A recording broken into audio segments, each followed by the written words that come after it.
The night at the US Open had already been filled with drama, stunning rallies, and the kind of tension that only tennis can deliver, but what happened after the matches left everyone talking even louder than the tennis itself. It wasn't about who won or who lost, it was about laughter, energy, and a completely unexpected show from the game's biggest stars. Carlos Alcaraz, Emma Raducanu, and a few of their fellow players turned the usually serious stage of the US Open into a lighthearted comedy, and fans who were lucky enough to be in the stadium witnessed a side of the sport that doesn't often come to the spotlight. It began with Carlos Alcaraz, who has become as much known for his personality as his explosive tennis. After his match, instead of simply giving the usual polite wave and walking off, he hung around, joking with the crowd. The cameras caught him imitating the way one of his opponents celebrated a point, and the fans roared with laughter. The stadium crew, sensing the mood, played upbeat music over the speakers. That was the moment Emma Raducanu, who had been courtside watching, decided to join in. She ran onto the court, smiling, and pretended to mimic Alcaraz's swing in a playful way.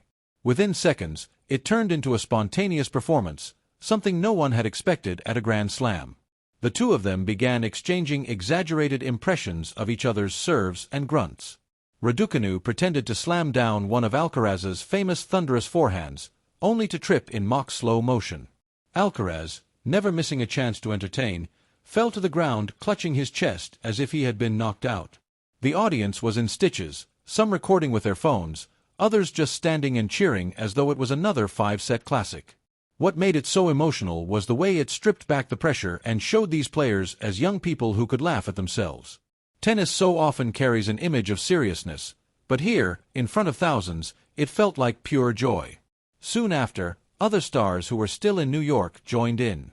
A group of doubles players walked onto the court and began a kind of impromptu dance circle. One of them pulled Emma into the middle, and she spun around, laughing uncontrollably. Alcaraz followed, trying to moonwalk to the rhythm the stadium DJ was now blasting. The crowd clapped along, their voices echoing like a concert rather than a tennis tournament. In those moments, the barriers between players and fans completely broke down. The cameras kept rolling, broadcasting live, and social media exploded. Within minutes, clips of Alcaraz pretending to copy Raducanu's signature backhand were trending. The captions wrote themselves, "The US Open comedy show we didn't know we needed." People who had never watched a match from start to finish were suddenly sharing these videos across platforms. It was emotional because it united people, serious fans, casual viewers, and even those who didn't follow tennis, under the same wave of laughter and connection. At one point, Alcaraz took the microphone usually reserved for post-match interviews. Instead of giving a typical answer, he started mock-interviewing Emma. He put on a serious reporter voice, asking her why she thought she was the funniest player on tour. Emma, quick with her wit, responded that it was probably because she had to practice her jokes as much as her forehand.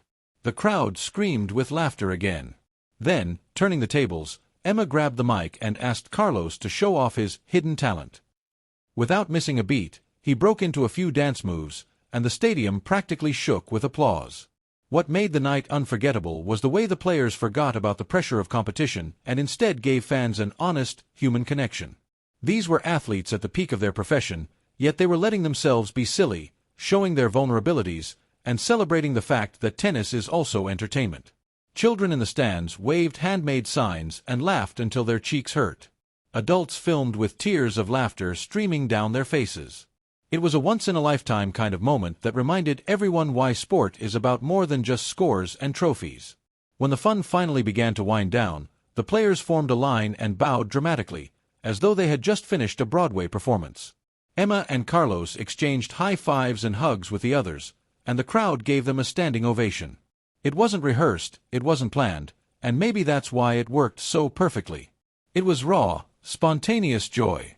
Later, when asked in the press room about what had happened, Alcaraz smiled and said, "Sometimes you need to remember that tennis is a game, and games are meant to be enjoyed." Raducanu echoed the same sentiment, saying, "Fans see us in tough matches all the time, but tonight was about showing them another side. Just fun, just happiness."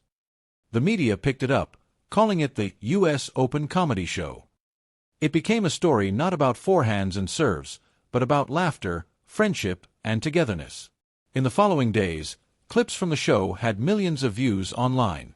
People across the world who hadn't been in New York felt part of it. Comment sections filled with words like, "This is why I love tennis," and "We need more moments like this in sport." It was emotional because it reminded everyone that even the biggest stars, under all the pressure, can still find joy in the moment. It was dramatic because it broke the norm of what fans expect to see at a major tournament. And it was viral because laughter, at its core, is universal. As fans left the stadium that night, there was a lightness in the air. Conversations weren't about who had the better forehand or who was likely to win the title. They were about Emma pretending to copy Carlos, about Carlos's goofy dance moves, about the sound of thousands of people laughing together. For many, it became the most treasured memory of the tournament. Not a final scoreline, not a trophy lift, but the shared joy of watching their heroes laugh with them, not at them. And that is why this moment will live long beyond the tournament itself. Years from now, fans will still talk about the night when Alcaraz, Raducanu, and their fellow tennis stars gave the world something much more valuable than statistics. They gave them laughter, authenticity, and a reminder that even in the most competitive arenas, there is always space for joy. Would you like me to also create a 10/10ths clickbait title and thumbnail prompt for this script so it maximizes views?